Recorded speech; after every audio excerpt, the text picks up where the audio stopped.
अस्सलाम वालेकुम। मैं डॉक्टर शाहिद रज़ा आपको वेलकम कहता हूँ। उम्मीद है आप खैरियत से होंगे। आज हम असेसमेंट का एक टॉपिक डिस्कस करने जा रहे हैं और वो है चेकलिस्ट। चेकलिस्ट का क्या इम्पोर्टेंस है इसकी जब हम असेसमेंट की बात करते हैं और जब हम बच्चों को इवेलुएट करने की बात करते हैं, तो चेकलिस्ट का क्या काम होता है, इसको देखने जा रहे हैं। सबसे पहले तो मैं आपको ये बताना चाहता हूँ कि अगर आप चेकलिस्ट को समझ लेते हैं और एक बेहतरीन चेकलिस्ट जो है आप बना लेते हैं, तो ये बहुत ज़्यादा यूज़फुल होती है आपको किसी भी बच्चे की परफॉर्मेंस को चेक करने के हवाले से। और यहाँ पे एक बात ज़हन में रहे कि न सिर्फ ये एजुकेशन में इस्तेमाल होती है, टेस्टिंग और असेसमेंट में, बल्कि ये बहुत सारे डिफरेंट एरियाज़ में इसको इस्तेमाल किया जाता है। जैसे हेल्थ केयर है, वहाँ इस्तेमाल किया जाता है पेशेंट्स के हवाले से। इसको वर्क प्लेस इवैल्यूएशन के लिए इस्तेमाल किया जाता है। इसको बिज़नेस सेक्टर में इस्तेमाल किया जाता है। इसको रिसर्च पर्पस के लिए इस्तेमाल किया जाता है। तो ओवरऑल हम कह सकते हैं कि चेकलिस्ट की इम्पोर्टेंस बहुत ज़्यादा है। हर जगह पे इसको अप्लाई किया जाता है और एजुकेशन में कैसे हम इसका इस्तेमाल करते हैं और असेसमेंट में कैसे हम इसको यूज़ करते हैं, तो आइए इसको देखते हैं।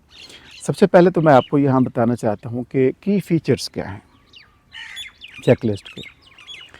चेकलिस्ट बेसिकली कुछ पॉइंट्स होते हैं जो आप बना लेते हैं किसी भी हवाले से जो आप चेक करना चाह रहे हैं, और ये अ, बुनियादी तौर पर बाइनरी फॉर्मेट होता है। यानी इसमें दो ऑप्शन होते हैं, येस नो की सूरत में भी हो सकता है। यानी कुछ स्टेटमेंट्स आप लिखते हैं और उसके आगे आप दो ऑप्शन दे देते हैं, येस या नो। इसी तरीके से आप प्रेजेंट एब्सेंट भी दे देते हैं और इसी तरीके से आप डन नॉट डन भी दे सकते हैं, डिपेंड करता है। तो बाइनरी फॉर्मेट इसका होता है। दूसरा, इसका जो स्ट्रक्चर है वो स्पेसिफिक होना चाहिए चेकलिस्ट जब भी आप बनाएंगे। इसके साथ साथ प्री डिटर्मिनेंट क्राइटेरिया आपने जहन में रखना है इसको बनाते हुए, ताकि आप जो ऑब्जेक्टिव हैं, जिसका जायज़ा लेने जा रहे हैं, जिसको असेस करने जा रहे हैं, वो आप ठीक तरह से उसकी असेसमेंट कर सकें। तीसरा, इसको बनाने के लिए क्लैरिटी होना बड़ा ज़रूरी है। यानी आप हर तरह से क्लियर हों, और क्लियर मीन्स ऑब्जेक्टिव के हवाले से क्लियर हों। आप क्या करना चाह रहे हैं, बेसिकली आप असेसमेंट क्या करना चाह रहे हैं, बच्चे से क्या मालूम करना चाह रहे हैं आप। तो इसके हवाले से क्लैरिटी अगर होगी तो एम्बिग्विटी से बच जाएंगे आप, परेशानी नहीं होगी। और कस्टमाइज़ भी आप कर सकते हैं इसको। यानी हम बार बार डिस्कस कर रहे हैं कि ऑब्जेक्टिव्स को जहन में रखना है, आपके मकासद क्या हैं, तो उसके मुताबिक आप इसको कस्टमाइज़ भी कर सकते हैं। अब हम बात करते हैं कि इसके जो मेन एडवांटेजेस हैं वो क्या हैं।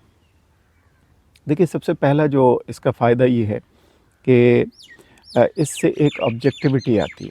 यानी एक इवैल्यूएटर जब भी असेस कर रहा होगा, इवैल्यूएट कर रहा होगा किसी भी बच्चे की परफॉर्मेंस को, समझ लें, तो उसको बेहतरीन तरीके से ऑब्जेक्टिव अंदाज में उसको इवैल्यूएट कर सकता है।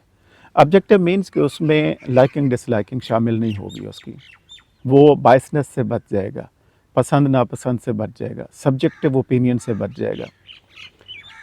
अगर आप चेकलिस्ट बना लेते हैं तो आपके सामने वो पॉइंट्स लिखे होते हैं, आगे दो ऑप्शंस दिए होते हैं, यस नो का, या जो हम डिस्कस कर चुके हैं।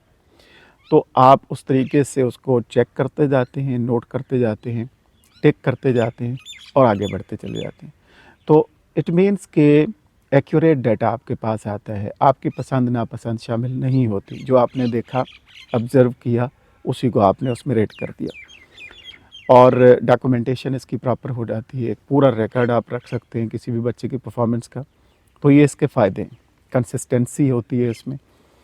अब हम इसमें बात करेंगे कि मुख्तलिफ़ जगहों पे इसको कैसे अप्लाई किया जा सकता है, इसकी एप्लीकेशन कैसे की जा सकती है। सबसे पहले तो हम एजुकेशनल असेसमेंट की बात करेंगे।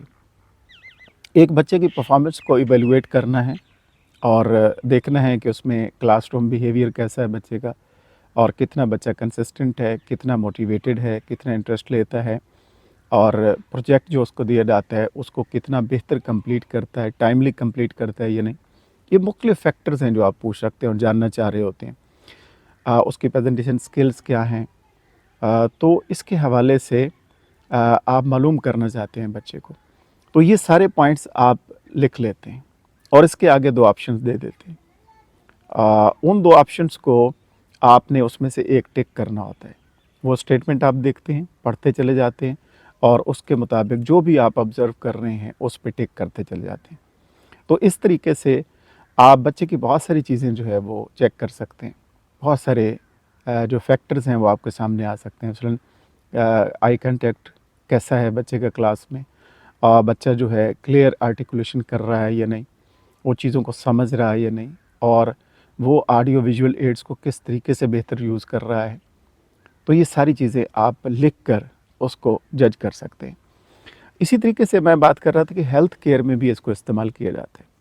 अब हेल्थ केयर में कैसे इस्तेमाल किए जाते हैं? क्लिनिकल मतलब पेशेंट्स को जानने के लिए, और फॉर एग्ज़ाम्पल ऑपरेट किया जाता है, सर्जिकल प्रोसीजर होता है, तो उससे पहले मुख्तलिफ़ जो चीज़ें होती हैं, ज़रूरी होती हैं ऑपरेशन करने के लिए, उसको बाकायदा जो है लिखा जाता है पेपर के ऊपर, और फिर हर एक चीज़ को देखा जाता है कि मसलन 10 आइटम हैं, तो पहला हो गया, दूसरा हो गया, तीसरा हो गया, चौथा हो गया, और अगर कोई मिस होता है तो उसको फ़ौरन जो है ठीक किया जाता है या उसको उसमें शामिल किया जाता है।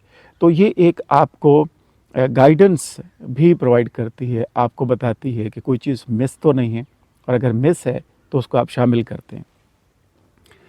इसके बाद हम बात कर रहे थे कि वर्क प्लेस इवैल्यूएशन के हवाले से भी इसको इस्तेमाल किया जाता है। जैसे एम्प्लॉइज़ की डिफरेंट जो स्किल्स हैं उसको असेस करने के लिए, और डिफरेंट प्रोसीजर्स जो अडॉप्ट हैं उसको चेक करने के लिए, टास्क जो है वो किस हद तक कंप्लीट होते हैं, कैसे कंप्लीट करते हैं। तो इंस्पेक्शन जो आप कर रहे हैं उसके हवाले से आप पॉइंट्स बना लें, स्टेटमेंट्स बना लें, और आगे ऑप्शन दे दें और चेक करते जाएँ, ऑब्ज़र्व करते जाएँ ये एम्प्लॉई इस चीज़ को कितना बेहतर परफॉर्म कर रहा है, कैसे टास्क को कंप्लीट कर रहा है, मुश्किल पेश तो नहीं आ रही, चीज़ों को अंडरस्टैंड कर रहा है, टाइमली अपने कामों को कंप्लीट करने की सलाहियत रखता है या नहीं रखता। तो उसको टिक करते जाएंगे, तो ये एक चेकलिस्ट बन जाती है जिससे आपको पता चलता है। इसी तरीके से रिसर्च में यूज़ किया जा सकता है। रिसर्च में डिफरेंट जो प्रोटोकॉल्स होते हैं वो आप साइड पे लिख लेते हैं, और उन तमाम प्रोटोकॉल्स के हवाले से फिर आप चेक करते हैं कि कंसिस्टेंट डाटा है, फॉर्मेटिंग ठीक है, इसमें मिसिंग डाटा तो नहीं है, और एथिकल कंसिडरेशन है इसमें चेक हो गई हैं या नहीं। तो ये सारी की सारी चीज़ें आप उसमें देखते हैं। तो रिसर्च पर्पस के लिए भी चेकलिस्ट को इस्तेमाल किया जाता है। तो ये कुछ चीज़ें हैं जो मैंने आपको बताई हैं कि इन एरियाज़ में इसका इस्तेमाल किया जाता है। इसके अलावा और भी आप बेहतर तरीके से डिफरेंट जगहों पे चेकलिस्ट को इस्तेमाल कर सकते हैं और की जाती हैं। अब हम बात करेंगे कि इसको आप जब बनाएंगे, डिज़ाइन करेंगे, तो इसके टिप्स क्या हैं जो आपने जहन में रखने हैं ताकि इफ़ेक्टिव चेकलिस्ट जो है वो आप डिज़ाइन कर सकें। सबसे पहले तो जैसे मैं बार बार डिस्कस कर रहा हूँ कि क्लियर ऑब्जेक्टिव्स होना ज़रूरी हैं।